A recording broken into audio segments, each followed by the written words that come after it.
জাবির সমন্বয়ক, জাবির সহ-সমন্বয়ক আপনার পরিচয় দিয়েছেন, বাট আপনার যে কার্যকলাপ ছিল সেটা একজন সমন্বয়কের কার্যকলাপ হতে পারে না। একজন সাধারণ মানুষ, একজন বাসের হেল্পারের গায়ে আপনি হাত তুলেছেন। আপনি একটি চলন্ত গাড়িকে থামিয়ে ড্রাইভিং লাইসেন্স চেক করতে চাচ্ছেন। এই অনুমতি আপনাকে কে দিয়েছে?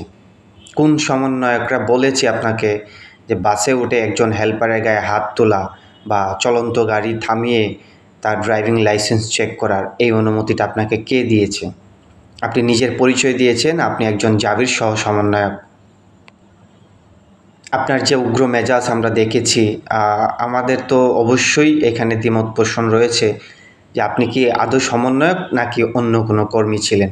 হ্যাঁ, অবশেষে নিউজ এইটাও এসেছে তিনি নাকি ছাত্রলীগের কর্মী ছিলেন।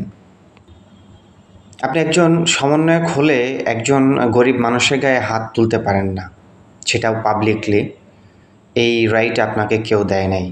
সে যদি অন্যায় করে থাকে তাকে বোঝানো উচিত ছিল আপনার, কিন্তু আপনি গায়ে হাত তুলে কাজটা মোটেও ভালো করেন নাই। আমরা বর্তমান ইয়াং জেনারেশন, আমরা কোনো দলকেই বিশ্বাস করি না।